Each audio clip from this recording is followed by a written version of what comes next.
Bitcoin versus dinheiro. O que é melhor?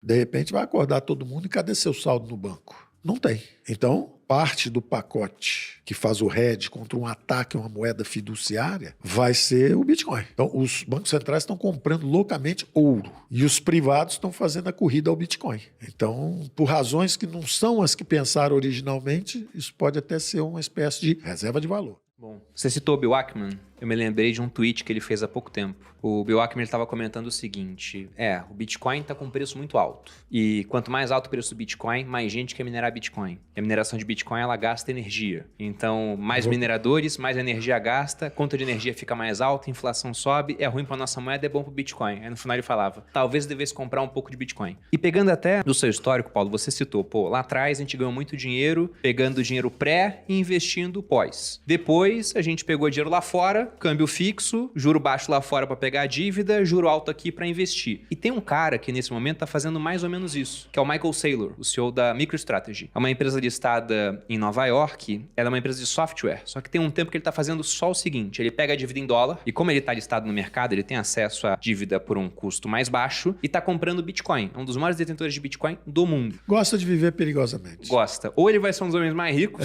ou vai ser um dos caras mais quebrados. Perigosamente. Porque o que acontece? Essa é uma conversa super interessante, que é a seguinte. O Bitcoin tem uma grande virtude, que é justamente limitação da oferta. Isso é uma grande virtude, porque isso diz o seguinte, olha, se a demanda aumentar no tempo, o preço tem que subir, porque a oferta está relativamente limitada. Isso é bom, isso é uma virtude que as moedas fiduciárias não têm. Na hora que nós mudamos o regime do padrão ouro para as moedas fiduciárias, nós cortamos essa limitação. E de lá para cá, você tem as economias fiduciárias viraram experimentos extraordinários, a humanidade enriqueceu, foi tudo bem, só não contaram o final. A gente não sabe o final. A gente não sabe o final do experimento. E o final do experimento pode ser muito bom ou pode ser muito ruim. Depende da nossa transição desse sistema para o que vem depois. Eu achava que a transição aconteceria numa combinação de novas tecnologias com os fundamentos da moeda. Não adianta ter só a tecnologia. O exemplo que eu dou sempre é o seguinte, o Bitcoin é ótimo, é a moeda do futuro. Vai ali e compra um sanduíche no McDonald's, paga com Bitcoin. Toma um táxi, paga com Bitcoin. Se aceitarem, tá tudo certo. Porque moeda não é o que a gente imagina que tem valor.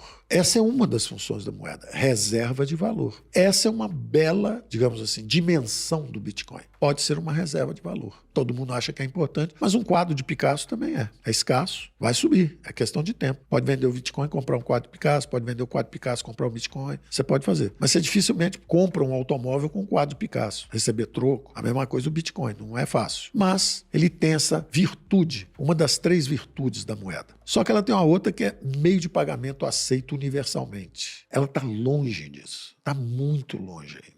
Mas está muito longe. Então eu achava o seguinte, que unidade de conta. Não é meio de pagamento, ninguém vai fazer conta com aquilo. Ninguém vai fazer conta com aquilo, entendeu? Como é que eu vou fazer hoje? Vou poupar num banco, vou deixar 18 bitcoins, como é que eu vou? Quanto é que custa essa torre de iluminação que nós estamos usando, esse microfone? 18 bitcoins, 20? Não dá, não é unidade de conta, não é meio de pagamento aceito, então ela está muito distante. Só que ela tem uma qualidade, o blockchain embaixo dela, então é o que eu sempre imaginava. O futuro é uma combinação de nova tecnologia com a respeitabilidade e a confiabilidade dos governos. Então, qual é o futuro? Para mim era óbvio, é o Central Bank Digital Currency, ou seja, é uma moeda digital, como é o Bitcoin, só que ela está com o blockchain embaixo. Você tem todo o histórico, todas as transações, quer dizer, não dá para falsificar. O próprio governo, se for criar, ele tem que avisar, estou aqui no counterfeiting, estou aqui falsificando moeda, estou criando um troço aqui. Então, eu achava que ia ser uma combinação assim. Passei algum tempo pensando nisso. Eu acredito que não vai escalar para uma grande guerra, mas estava dizendo justamente das incertezas e a gente falando dos investimentos e falando então do Bitcoin, que é o seguinte, se por acaso o mundo mergulhar nessa espiral, nessa escalada de violência, uma das dimensões em que a guerra vai acontecer é a dimensão cibernética. De repente vai acordar todo mundo e cadê seu saldo no banco? Não tem.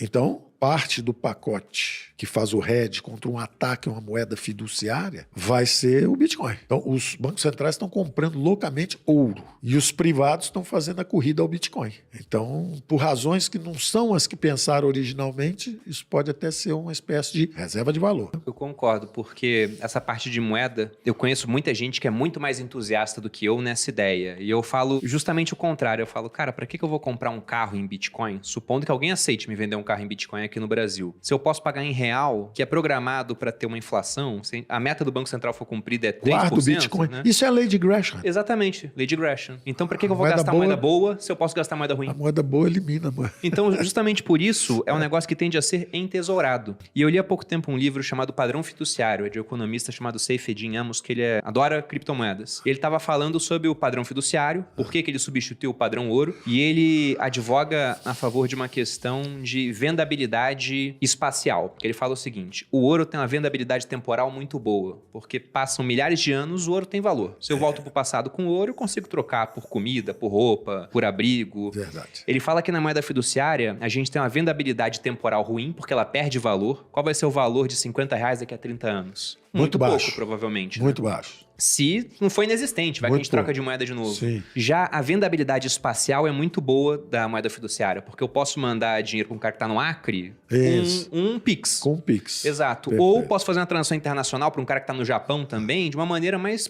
tranquila. Com ouro, eu teria que mandar ouro até o Japão para esse cara, olha o custo Mas disso. querem tokenizar o ouro para você poder fazer isso com o ouro. É esse o ponto que ele fala do Bitcoin. Ele fala isso. que ele une essa vendabilidade espacial boa da moeda fiduciária com a vendabilidade temporal boa do ouro. Então, uma das coisas que ele defende, esse cara não enxerga o Bitcoin sendo usado como moeda no dia a dia. Ele fala que não é Mas visão que dele. ele será, na verdade, o lastro, Pode da ser um moeda, lastro. da moeda supranacional. É interessante porque o Ele Hayek... enxerga como, por exemplo, Paulo, no seguinte, a Rússia ela não pode mais transacionar em dólar direito, por causa das sanções. A Rússia tem que pagar por insumos que ela está comprando de um outro país, e o país não quer receber em rublo. Ele fala, ó, você pode me pagar em ouro, mas como é que chega esse ouro lá? Só se for tokenizado. Ou, você tem Bitcoin aí, você pode me pagar em Bitcoin. Porque a transação em Bitcoin, se eu te mando R$100 em Bitcoin ou 1 bilhão em Bitcoin, a taxa é a mesma. Ela é baixa para 1 bilhão e ela pode ser meio alta para os R$100. Daria hoje, sei lá, uma taxa de uns R$20 para fazer isso. É muito para R$100, mas para 1 bilhão não é nada. Perfeito. Então ele vê o Bitcoin como alguma coisa que países podem passar a usar para fazer comércio internacional. A grande verdade é que a tecnologia e os usos e costumes. Então, tem tecnologia, mas às vezes não tem os usos e costumes. Mas quando esses dois convergem,